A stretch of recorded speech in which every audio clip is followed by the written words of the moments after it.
today we are privileged to have with us Grace Dyer from London, United Kingdom. I am Catherine Jenga. I'm also in London. Let us know where you're joining us from, our audience, and welcome to another episode.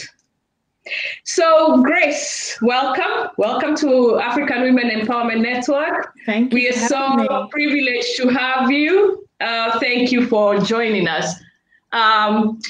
Grace, so the dreaded question, who is Grace Dyer? That is the dreaded question. So, as you know, I'm Grace. Yes. I'm a Christian lady. Okay. And I guess for the purposes of this, it's about my passion. So I have a passion for people, for helping people be their true selves, their authentic selves. And my aim in life is to really help people heal from anything that they've gone through. And be who they were called to be. So that's me in a nutshell, what I'm about. Thank you, Grace. Thank you. You said your aim in life is to help people heal. So today, our audience, we are talking about counseling in the Black community, if I can say African, Caribbean, or anyone of African descent. We are talking about we're talking about counseling in the Black community, something that we don't see very much happening in the Black community. So Grace, being a counseling student, and I are going to discuss what it is about. So Grace, can you tell us what is counseling? Okay, so counselling, it happens with a therapist. So there are trained counsellors that are usually registered with a professional body. And what they do is talking therapies. So it can use creative methods as well. But what we do is we talk to people and we facilitate them to overcome any issues that they're going through and empower them and help them get the tools to be able to deal with the woes of life.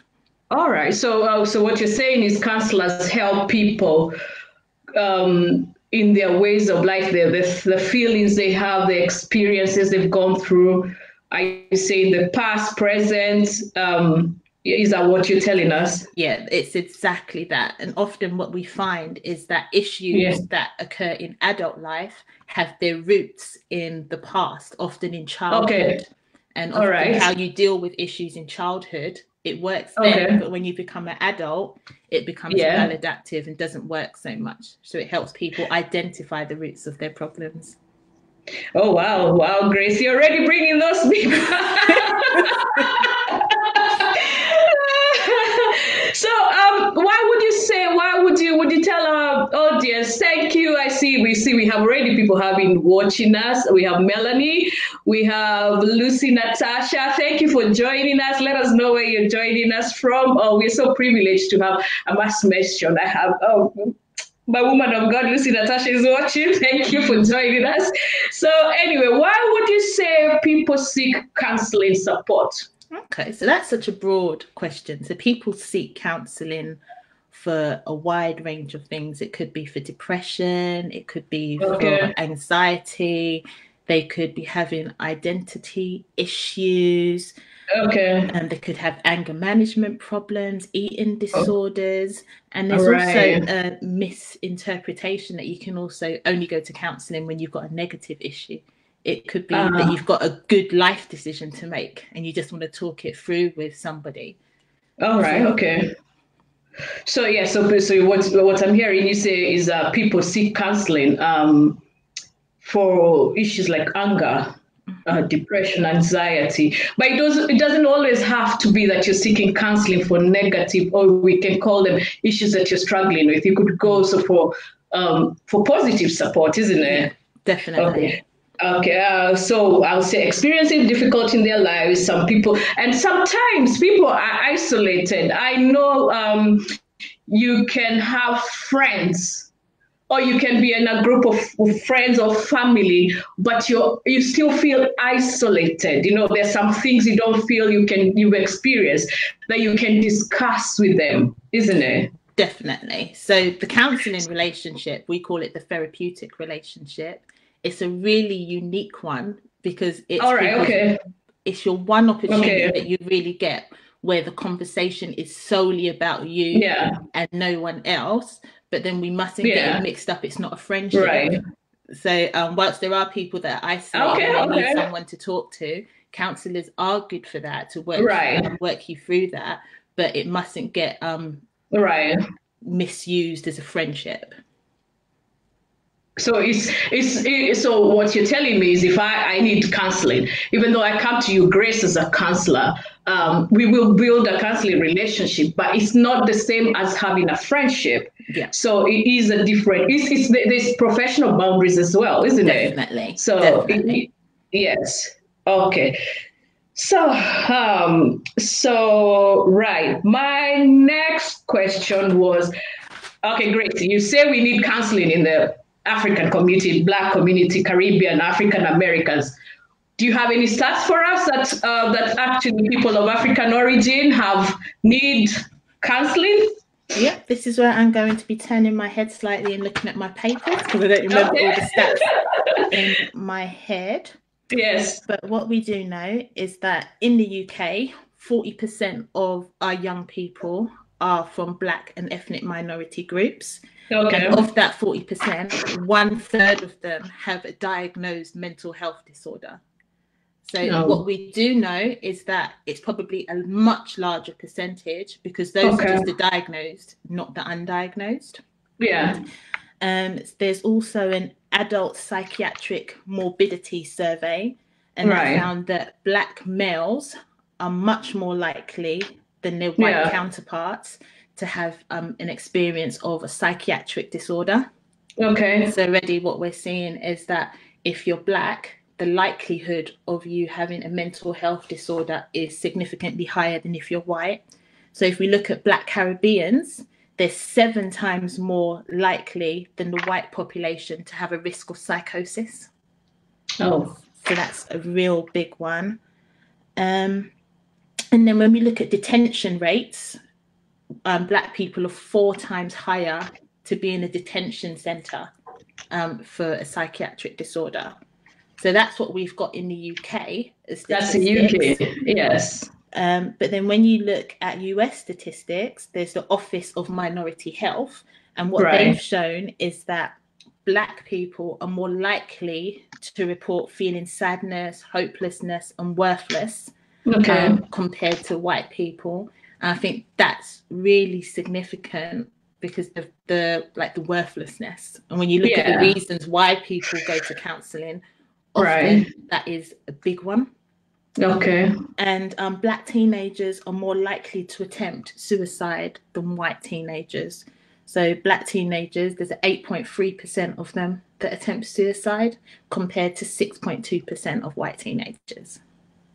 That's quite big. The stats, that word I struggle to say. The stats are quite big. And I know we have this notion in the African community that we don't really need help.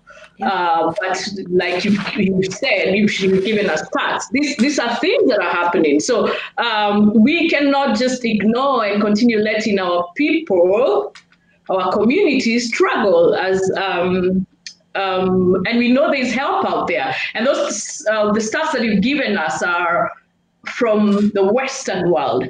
Yeah. And as you know, I'm passionate about the Africa side where I come from Kenya and African women. So maybe that means maybe people of African, back in Kenya, back in Africa, we need to do studies. We need to do some research about this. Yeah. So that's my thoughts. So anyway, Grace, we have quite a few people watching. We have people watching from the UK. We have from Zambia. We have people from South Africa. We have people from Kenya, Uganda. We thank you very much. We appreciate it. We have from Rwanda. Thank you very much. Thank you, our audience, for watching us. Thank you for joining us as we empower our community. It's a passion of mine and it's a passion of Grace as well. So, Grace, another question that I would like to ask. why would you say that people from the Black community find it challenging to seek counseling support or to seek help? Firstly, so I will answer, but I want to go back to what you were saying, because about the Western world, and when we think about Africa and even the Caribbean, part of the bigger problem out there is that they don't recognize mental health in the way that we recognize it out here, I should say. And so where we would look at somebody and say that someone's depressed or someone's got anxiety, it's not looked at the same way in Africa or in the Caribbean, and so help isn't there, and they wouldn't even know that they could seek help. It's just something you just have to get on with. But in terms of out here, and it's going to be similar to Africa and the Caribbean also, there's a stigma attached to counselling. And when we're brought up, it's always what happens in the home stays in the home. You don't take it out. Exactly. You're not supposed to chat your business. And so the thought of going to a counsellor, sometimes it's unheard of, because you're not supposed to talk about your feelings, because you grow up and you're supposed to be strong and keep your feelings in. You're definitely not supposed to go and talk to an outsider. So I think that is a really big issue. Okay. And that happens in the African community. And like you are originally from, your family comes from Jamaica, so the Caribbean community as well. And I know for sure, we don't talk about stuff outside. What happens in the home stays in the home. But then sometimes what is happening in the home could really be traumatic incidents. Like we know things like sexual abuse, we know cases of incest. So if people have been brought up knowing that what happens in the home stays there, then if somebody is going through such, say even domestic abuse, they feel ashamed of going to tell others. And so the notion of what happens in the home, I think it's something that needs to be revisited, in the African community, Yeah, I totally agree with that, because a lot of the issues that get brought up when you go counselling, the root of them are usually always in childhood. And although we say to people, okay, what happens at home stays at home, the other issue is that in home, we're never really taught to speak about our issues. So even if it's meant to stay at home, we don't actually talk about what's going on. And so you've got a whole cohort of people that are going through things, but they don't have anyone to talk to. And it's worse for our men, because men especially are taught that emotions are for girls. Don't show your emotions. Don't cry. It's a sign of weakness. And so they're going around, and sometimes that can make you so angry because you've got a lot bottled up. Yeah, that actually makes me sad, because if you think about those belief systems, and I'm not saying we don't have good belief systems, but what we're looking at is the things that need maybe changing, tweaking around. Because like you said, men are not allowed to show emotions. And also, as for girls, even for kids, for children, we're raising children. A child is upset, and you say, why would you be angry? What is making you angry? But these people, these children, were created with feelings, emotions. God actually created us with emotions. And so if I've got emotions, I've got feelings, and I'm not allowed to express them, then what am I doing with them? Yeah, I think a lot of it, and I don't always like doing this, but a lot of it is linked back to slavery. And when you look at it, when you've come out of slavery, there was almost this mentality to say, what have you got to be upset about now? You don't have this, you don't have that, all the things that used to be put on people. And we still hold that mentality. So sometimes when a child is showing that they're upset, we'll suppress their feelings and say, you've got nothing to be upset for. We'll look and say, you've got a computer, you've got the latest trainers or something. Yes. It doesn't give people the right to show their emotions. Which is quite sad. Because I was just talking to someone, I don't know if it's you I was telling, and until I moved to UK, I had a conversation with one of my child, and he was upset, and I said, are you okay? And he said, no, I'm not. And that really caught me off, because in the African community, even if you're not okay, if you're asked if you're okay, you still say you're okay, even though. So that was sort of something that I learned. Oh my God, I can say I'm not okay, and the world is not going to end. And another point I want to catch on, Grace, you said is in the home, sometimes you have no one to talk to, So are you saying in our homes, let's empower our children and ourselves that it's okay to talk and to talk about how you're feeling, Yeah, it is okay to talk about how you're feeling. We're from African and Caribbean backgrounds, so obviously children have to do it with respect. Yes. Yeah, that's really important, but we shouldn't be silencing their feelings. And sometimes when we silence feelings, we're almost telling people that it's normal, it's okay to feel this way, it's good to feel this way. So while feelings are there for a reason, some of them need to be addressed, and we shouldn't stop people from feeling what they're feeling by not addressing it. And something also came to me is when you allow your child to be able to express their feelings to you, then they learn to trust you. Definitely. And so if the need came up and they need to talk to you about something that is not very easy to talk about, and because you've created this trust with them, they will talk to you about it. Yeah, and that's really important, because you don't want somebody that is wrong, say that have different belief systems from you, someone that is going to harm your child, to be that person that is going to be the one that your child can go to, because you know that they'll listen.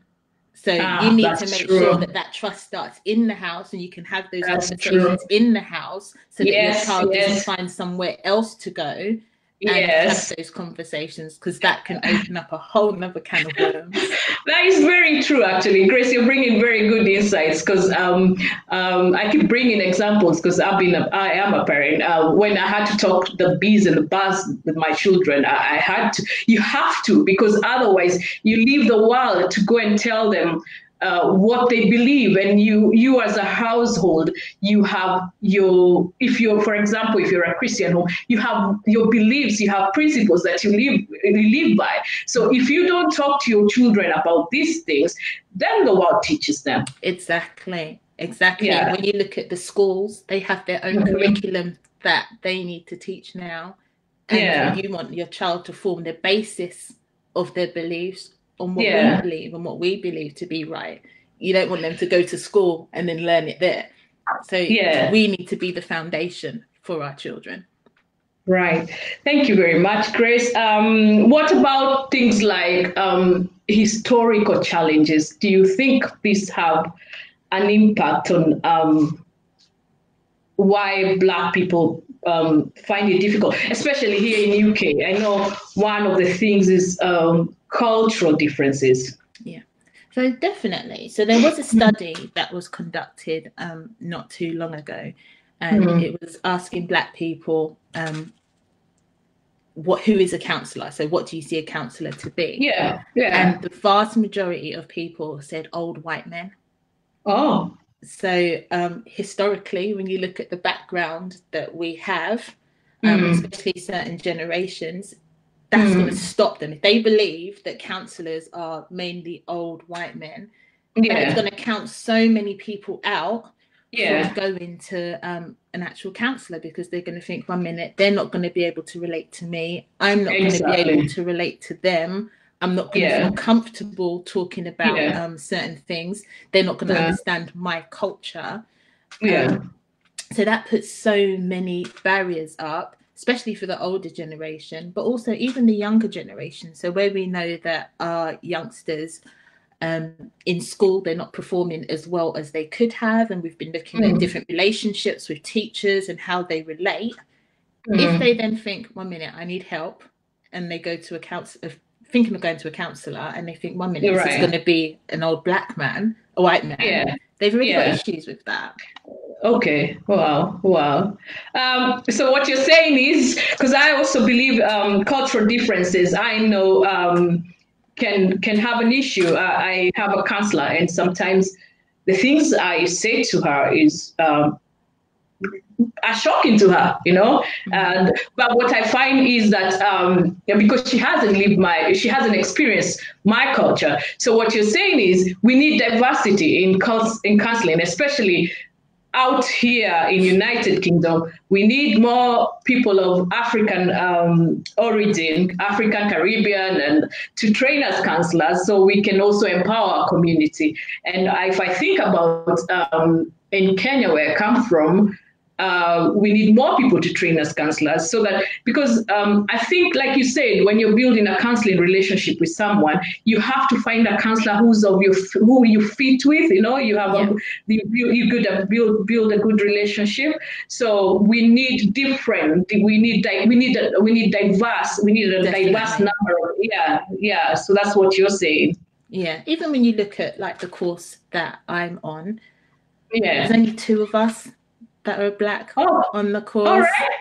So it just shows that we need a lot more. And I go to therapy at the moment, and my therapist is white. So you don't necessarily need to go to someone that is of the same background for you. Sometimes it helps not to. Sometimes it helps to go to someone. But we need more out there. So we need to call people.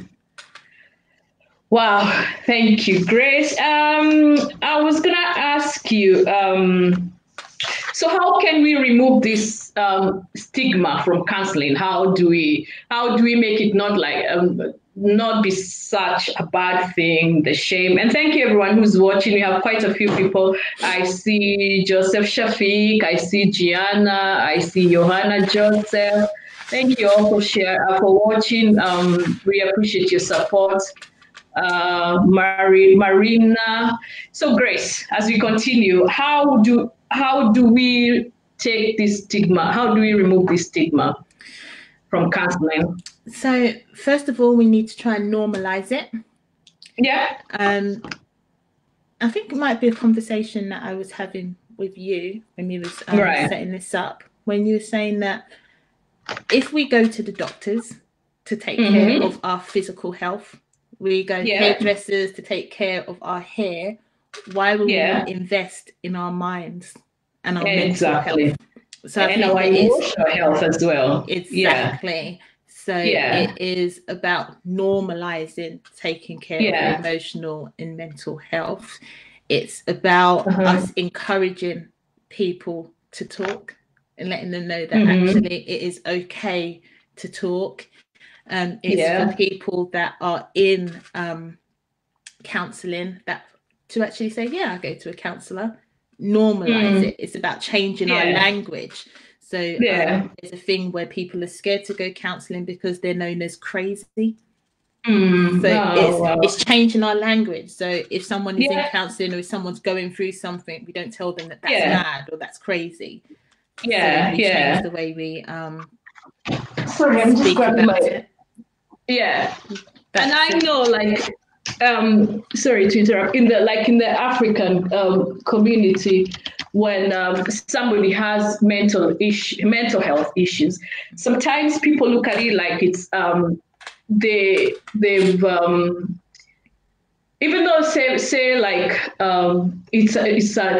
they need treatment, they look at it like it can become a stigma. And while this, say it's in a family and one of them has an issue, and the least they need is judgment, is support is what they need, not being judgmental, Yeah, and even in saying that, I think there's also this belief that if you go to counselling, you've got a massive issue. But it's getting the understanding out there that you don't go to counselling necessarily for massive issues. It's better that you go when the issue is really small, or the emotions that you're handling are really small, so that you can learn to deal with them to prevent them from going big. So it's to change the way people think about therapy. Right. And sometimes when I've gone to my counselor, she helps me look at things from a different perspective, And when I say something to her, and she says it back, and I listen to what she's saying from another angle, then I think, is that how I'm viewing this? It probably is not even as big as I'm making it to be, And sometimes I just go and we talk about my day at work, and and my number, well, according, what's going on with my life. It doesn't really have to be, it's terrible, it's bad. Sometimes we need somebody to support us in the things that we're experiencing, you know? Yep, definitely. Yeah. Totally agree with that. Have you got anything else to say, Grace, about how we remove the stigma from the African community, Black community?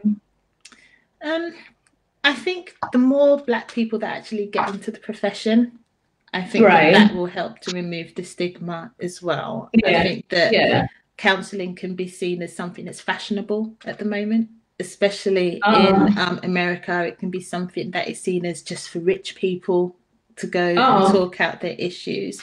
But I think the more that we can see ourselves in counselling positions, that will also help to remove the stigma of it. Okay. And sometimes, like, for example, you might find a couple that really, really, really need counseling. And because there's such a stigma around it, then they would rather not. But really, sometimes, like we said, if you go to a counselor, they show you things from a different direction. Different direction. And also because you have somebody who's independent, so not somebody who's invested in your feelings, so they look at things differently. Definitely. And sometimes even getting to hear yourself back. So when you talk to the counsellor and you say something out loud, a lot of the time, maybe you've even healed yourself. Exactly. So I can see a question that's just come in at the bottom. Okay, so I don't know why I'm not being able to see my... It's saying, how can someone get into the profession? Right. Can you answer that? Answer that, Grace. So you go onto a counselling course. So there are a lot of online courses, but the online courses don't always enable you to be registered with a counselling body because they don't go deep enough. So I would say seek out a course that is accredited by someone like the BACP, which is the British Association of Counsellors and Psychotherapists, and register for one of their courses, and that will help you to get into the profession. Right. So, Grace, you've been such a good interviewee. You've taught us about what counseling is. You say that it's talking therapy with someone independent who can help you go through, as you're going through life events, to see them from another perspective, or help you, whatever you're going through, past, present. It's not always about, you're going to discuss difficult things. It can be things that are easy, not difficult. We've done the stats. We've agreed that there is need for the Black community to attend counseling. You say the challenges, especially the stigma, the stigma that comes with it, the shame and everything. And you've also told us that we need to normalize counseling. It's not just for the rich people. And we've also talked about being able to trust those who are in the household. Black people, let's start talking. Let's not disregard our emotions, because God created us with emotions, Exactly. So when we disregard them, what is happening to them? Because you find, like, cases in Kenya, we find men going and killing women, or people really doing some things that if this had been checked on before, maybe they are angry, or they could have expressed their anger, talked about what's making them angry to someone else as well, Yeah. Some incidents can be minimized, Yeah, I agree. And where you said just now about God gave us emotions, which is so true, I think that we use that as a crutch sometimes. And often Black people can be very religious, sometimes overly religious. And so you're going through something and you go and tell someone and they're like, you better pray about it. God won't give you more than you can handle, which is true. You should pray about it. And God isn't going to give you more than you can handle. But that doesn't negate the fact that you should also go for help. And sometimes we use that. We use the Bible. We use God's word to stop us from going and getting help. Or it makes us feel guilty because we'll say, well, if God is all sufficient, then my prayers should be enough to heal me.